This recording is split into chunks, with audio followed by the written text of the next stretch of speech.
Road to Berlin bercerita mengenai seorang perwira muda bagian komunikasi Uni Soviet yang dituduh menjadi pengecut dan lari dari pertempuran, hingga letnan ini diadili secara militer dan dijatuhi hukuman mati.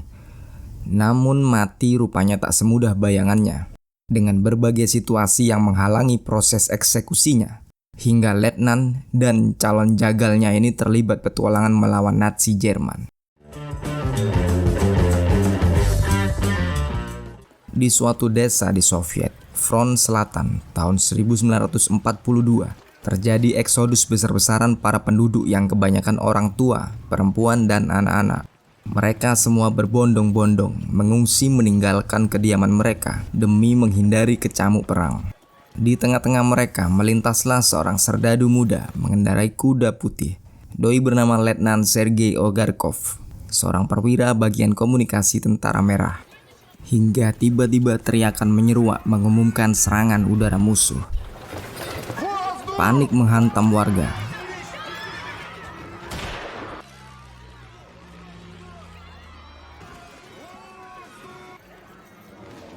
Namun ternyata serangan ini belum mematikan, karena pesawat musuh hanya menyebar selebaran propaganda. Hujan pamflet sugestif menyiram kota ini dengan tulisan menyuarakan agar serdadu Soviet bergabung dengan tentara Third Reich Nazi Jerman. Belum reda seluruh kepanikan ini, muncullah seorang serdadu yang terpukul mentalnya akibat trauma perang. Doi menuduh semua orang di sekitarnya sebagai Nazi yang menyamar sambil menyandang senjata siap dibedilkan.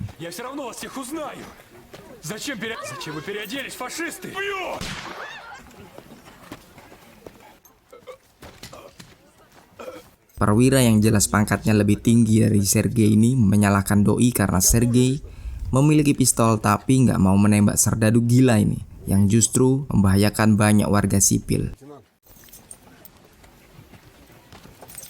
Film pun berpindah ketika hari sudah gelap dan armor-armor berwarna hijau milik Soviet berbaris.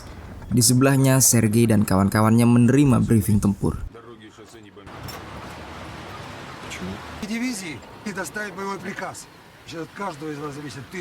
Selanjutnya dengan kuda-kuda gagah mereka berangkat ke divisi masing-masing, mengemban tugasnya menembus kabut malam. Pagi harinya Sergei sampai di satu garis pertahanan Soviet dengan para serdadunya sedang sibuk menata formasi artileri anti-tank gun. Sergei yang kini sudah kehilangan arah menanyakan posisi divisi 341 pada seorang kapten yang malah curhat kepadanya bahwa di mana-mana garis pertahanan Soviet luluh lantak akibat Blitzkrieg Jerman. Dan bahkan di detik ini pun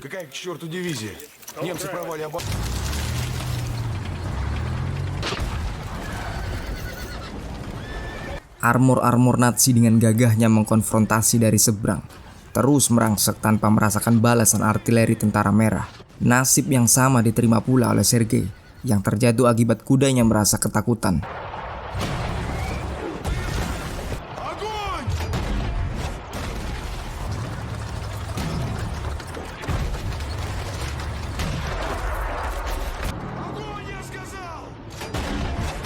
Gak sampai 10 menit, barisan tentara Soviet tunggang langgang, banyak yang koit dalam pelariannya, termasuk pemimpin mereka, sang kapten yang berniat mempertahankan garis ini dengan nyawanya.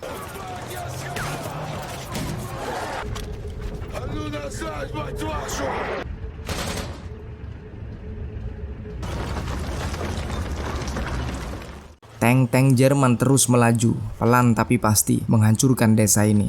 Dan Sergei mau nggak mau harus ikut kabur balik ke markas tanpa kudanya.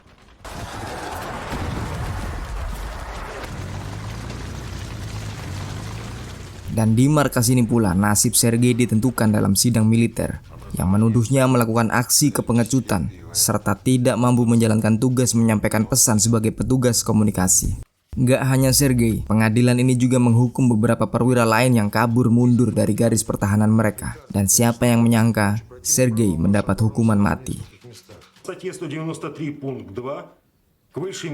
Di lapangan Sergei dimasukkan dalam satu bunker kecil dalam tanah, sementara di luar terjadi eksekusi mati bagi tentara lainnya. Di ruangan sempit inilah ketakutan Sergei muncul tiba-tiba, memaksa penjaganya membukakan pintu meski dengan hasil yang sia-sia. Beberapa jam kemudian datanglah sekretaris persidangan, menyampaikan pada satuan penembak bahwa tanpa adanya izin dari markas pusat di Moskow, pelaksanaan hukuman mati ini haram hukumnya. Selanjutnya gadis muda ini masuk ke bunker Sergei dan menginstruksikannya untuk menandatangani dokumen sambil bersimpati pada letnan muda. Mengatakan padanya jika masih ada harapan bahwa kalau konsil militer atau komando tertinggi di Moskow tidak menyetujui tuduhan kelalaian tugas pada Sergei, maka hukuman mati ini pasti dibatalkan. Setelah ini gadis ini pun berlalu pergi.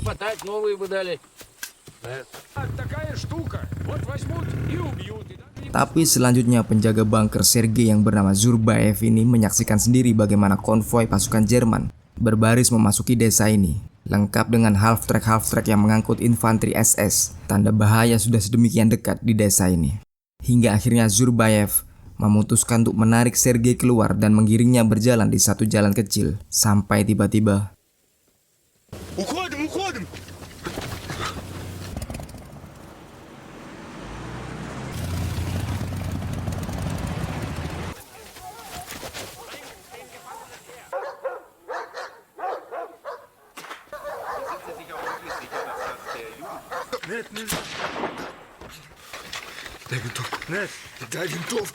mereka berdua pun melanjutkan perjalanan, menyeberang padang menembus hujan, hingga sampai di sebuah reruntuhan kota, di mana sekali lagi terlihat kekalahan tentara merah dengan armor-armornya yang ludes dan hancur.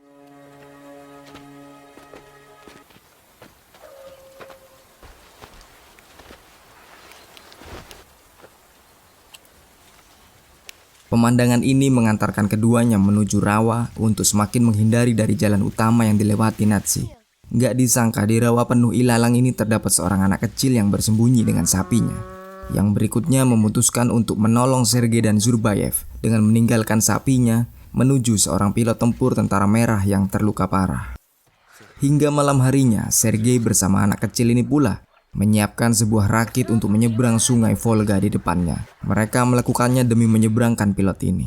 Namun Zurbaev yang sejak awal mengawal Sergei belum pernah mengucap satu kata pun ini dengan tegas menolaknya. Karena ini bukanlah tugasnya. Tugas satu-satunya Zurbaev ialah menembak jantung Sergei.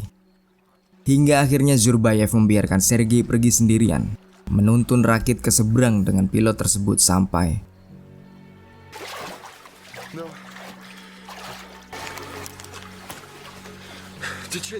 subuh pun mulai memperlihatkan terangnya dan kedua lakon kita ini pun berhasil menyeberangi Volga. Paginya, mereka mengangkut si pilot dengan membongkar rakit dan menjadikannya sebagai tandu. Melanjutkan perjalanan masuk ke hutan hingga di suatu titik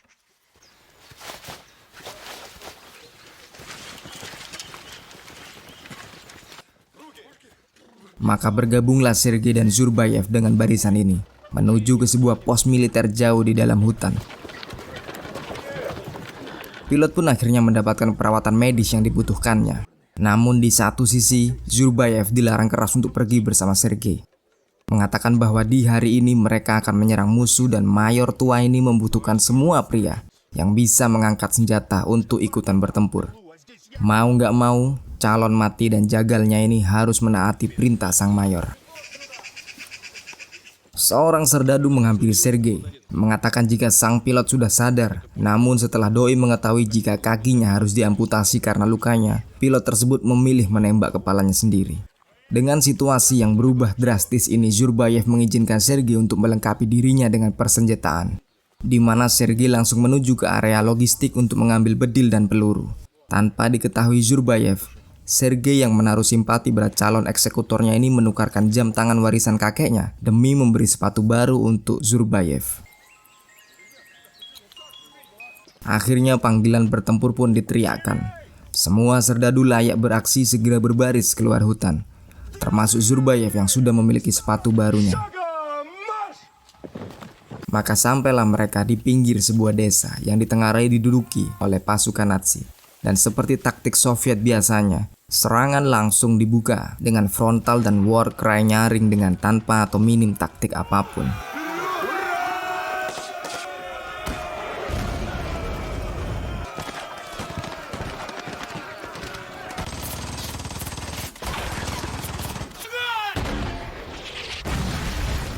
Namun dengan style tawuran STM ini pula yang membuat tentara merah berhasil merangsek memasuki desa ini. Yang meskipun sekali lagi gelombang serbuan komunisme mereka terhenti oleh sniper Jerman yang ampuh ini, Bor.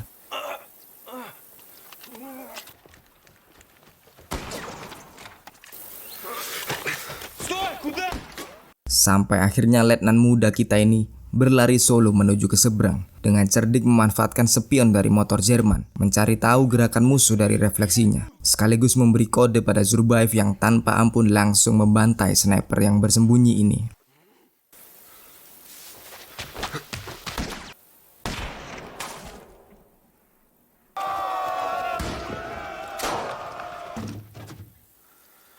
Berikutnya dari sisi lain desa, beredarlah tank Rusia yang dengan kemunculannya sekaligus menuntaskan pertempuran ini.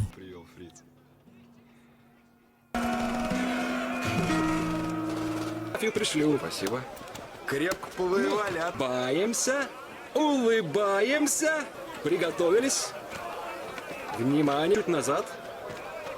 Левее. Dalam perayaan ini Zurbaev tetap tampak tidak bergembira. Bahkan ketika Sergei memberitahunya jika mereka berdua pasti akan mendapatkan medali keberanian berkat aksinya. Yang dipikirkan Zurbaev hanyalah mencapai markas pusat untuk segera melaksanakan tugasnya, mengeksekusi Sergei. Maka dengan wajah kecut Sergei terpaksa melanjutkan perjalanan mereka dengan keheningan dan nihil keakraban.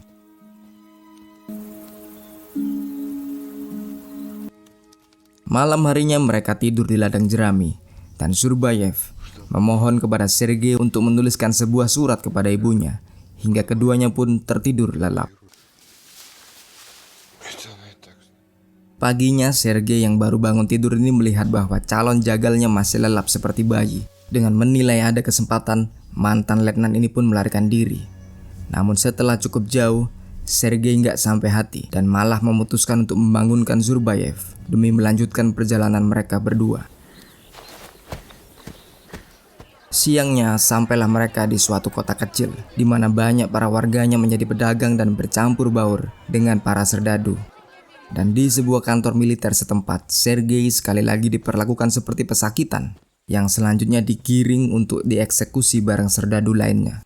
Namun kematiannya sekali lagi batal setelah tanpa disangka-sangka Zurbaev melakukan petisi pada perwira setempat jika eksekusi haruslah ditandatangani oleh markas pusat. Mereka berdua pun bertemu di halaman kantor. Sergei menanyakan kenapa Zurbaev malah justru menyelamatkannya, sedang Zurbaev hanya beralasan jika Sergei belum menyelesaikan menuliskan surat kepada ibunya. Berikutnya Sergei segera dipanggil kembali ke kantor, menghadap superiornya ini yang mengatakan bahwa sebenarnya Sergei pantas dihadiahi medali bintang merah berkat keberaniannya. Namun pertama ialah mencari tahu apakah perintah Zurbaev disetujui atau tidak oleh pusat. Namun di pagi harinya setelah menginap di rumah salah satu warga lokal, insiden fatal terjadi.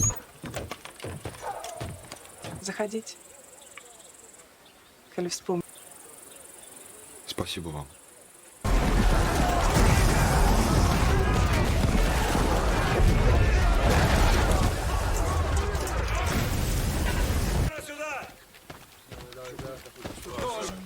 Руки убери! Успокойся. Вот сгодится. Где руки помыть? Сейчас покажу. Entah bagaimana perasaan Sergei melihat calon eksekutornya sendiri yang sudah dianggapnya sahabatnya ini mati dalam pelukannya terkena artileri musuh dan yang akhirnya dikuburnya sendiri pula. Dalam benak Sergei, Zurbaev merupakan seorang serdadu yang patuh dan teguh menjalankan perintah. Siang harinya, wanita lokal pemilik rumah bernama Maria ini menemukan surat perintah hukuman mati dari seragam Zurbaev dan memberikannya kepada Sergei, menyatakan jika Sergei nggak harus memberikan surat ini kepada pusat karena nyata-nyata Zurbaev sudah mati.